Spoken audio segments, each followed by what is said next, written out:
Kevin Hunter with Dave Ford here on the Business Forum Show, and our guest is from the Canine Search Midwest organization, and you can find him on the web, caninesearchmidwest.org. Our guests are Brian Benson, Sarah Messner, and Denise Schultz.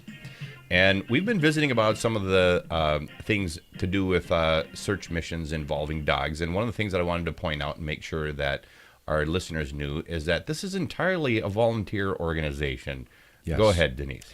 Well, yeah, we fund ourselves. We, at the moment, don't have any money, so if somebody would like to donate, they can do that. But you don't go into this without understanding that it's going to take up almost all your free time, because we are all volunteers. We all have other jobs and other lives, and all your free time and most of your money. We train every weekend. Yes. Almost And, every weekend. You know, just buying the dog is usually a very pricey proposition, although there have been many fine search dogs that, were rescued. But we like to get the training going as soon as possible. So buying a puppy straight from the breeder usually gives you your best chance of success. So, yeah, you've got to love the training because there's lots of it. So let's talk a little bit about the different kinds of dogs. Are there any preferences that you have as far as the types of dogs? Or are some dogs better suited to this than others? Brian? Well, I think there's it's not a breed issue. We have German Shepherds, Golden Retrievers, Malinois. There are any dog that's a working dog that's between 60 to 80 pounds mature. You want a dog that's big enough so they can move quickly. They have a double coat so they can work summer, winter, spring, fall. But they also need to be small enough so if they get hurt, the handler will have to carry them out. And if a handler is, 130 pounds themselves, carrying a 150-pound dog would be pretty difficult. Sure. But you want a dog that's big enough. It's got a pointy nose. It's got good scenting. It's got good prey drive, because that prey drive is what we use, what we look for in a puppy, and it's what we use for. I'm not a dog handler, but I've watched dogs for years. It's what we use to develop that. And any huntsman who has a dog knows this. Any police organization that have dogs, they use the same prey drive for the training. Ours just happens to be finding people. So let's talk a little bit about scent too, because this is something that really intrigued me. I had actually never gone bird hunting until just a couple of years ago, and I went out with a party that had some trained bird dogs. And we went into these fields where the gentleman that we went hunting with knew this area quite well and knew where the pheasants and stuff would be. But I was imagining in this long grass that these birds running back and forth, they had to be leaving scent absolutely everywhere. But yet these dogs would still find those birds and flush them. And so with a place so, if you want to call it contaminated, with so much scent all over the place, how does the dog still, arrive at finding the actual bird and flushing it? So if you're talking about a situation where you're looking for people, what are some of the dynamics about scent that we as human beings don't really understand, because we don't really use our nose much other than to say dinner's ready or whatever. So what are things about scent that we don't really understand? Well, the dogs don't tell us a whole lot verbally, but they tell us a lot with their body language. Every person has a unique scent while they're alive.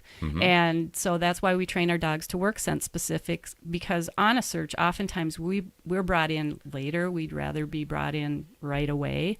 It increases our chance of success. But when we teach our dogs to work scent specific, we get an article of clothing or whatever that's not been contaminated by anybody else. If somebody else touches it, we can't use it.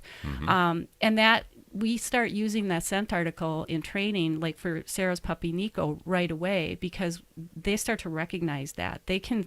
I can't remember the statistics on that, but I think their scenting ability is like 4,000 times better than ours. They have so many more scent receptacles.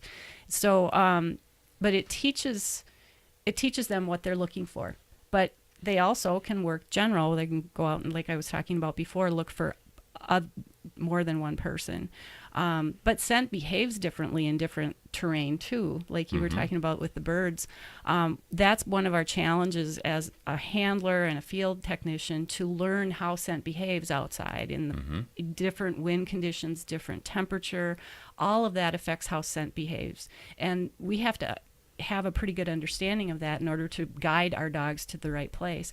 If we take our dog to the wrong place, or we're working in the wrong spot where the wind is blowing in the wrong direction, they can't succeed because we've set them up the wrong way. So that's a big challenge for training our handlers and field techs as well. But the dogs also are looking for the freshest scent, and the dogs can discriminate. So when getting back to your point about the birds, the dogs are, if they're probably picking up the oldest scent, and it's all over the place, but they'll pick up the freshest scent.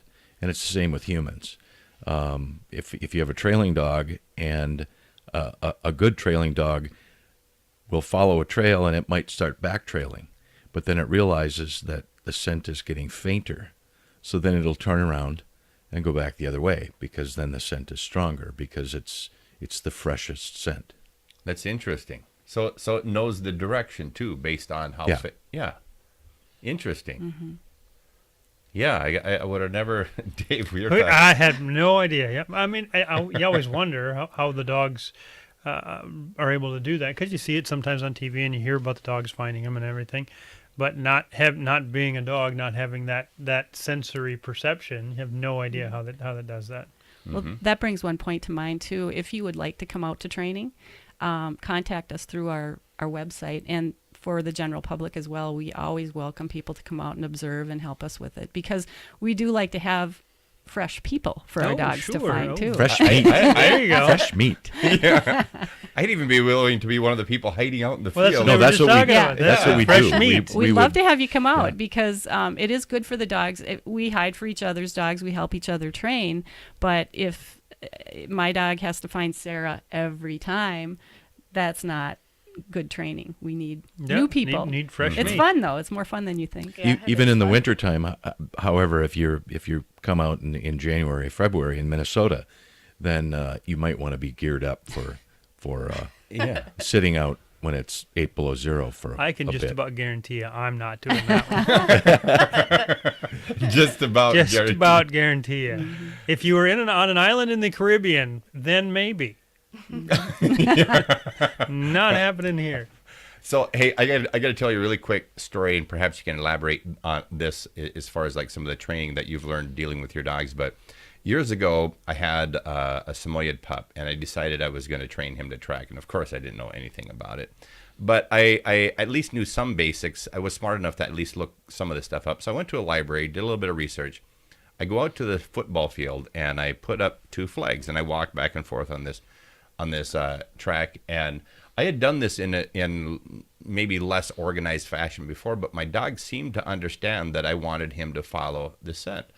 But it would frustrate the heck out of me, because he wouldn't just go like straight over to the flag. He would like walk this weird arc over there. And so I'd be like disciplining him and yanking him back on the line and going, no, I wanted him to know that this was the point I wanted him to follow. And then later when I'm reading, I realize that the scent's more dominant in the air. Mm-hmm. Is that and so if the air was moving from left to right, he would walk in this big banana curve, because that's where the scent was.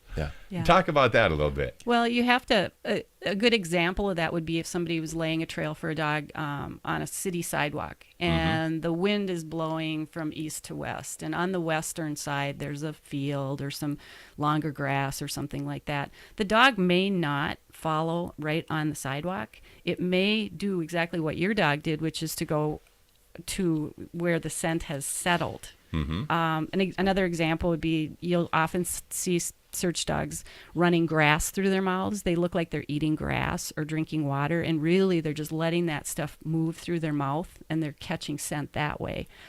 Scent will blow up into a hedge, for example. It's endless learning about that. Yeah, tracking dogs are bloodhounds. They're trained to follow footsteps. Trailing dogs are still on leash or on lead, but the lead is maybe 20 or 30 feet long, and they'll wander maybe 10 yards plus or minus off the trail, but they're still trained to follow a trail. An area search dog that Sarah is training her puppy Nico for, and Denise and Ava are certified for, is off leash. So they're doing what your dog was doing, following the scent cone, depending upon the wind direction. Very interesting. Well, we're out of time here, unfortunately. But one of the things I wanted to make sure that our listeners are aware of, one of the challenges that you have with a volunteer organization like this is really getting your name out. So anybody who can share what they've heard here on the show today with Canine Search Midwest. And then also word to the law enforcement agencies, get the dog handlers involved as early as possible in your searches, because things are much more successful that way. Kevin Hunter with Dave Ford on the Business Forum show. Our guests are from the Canine Search Midwest organization. You can find them at caninesearchmidwest.org. Again, Kevin Hunter with Dave Ford. Welcome. Thank you for being on the show. Thank you. Thank you.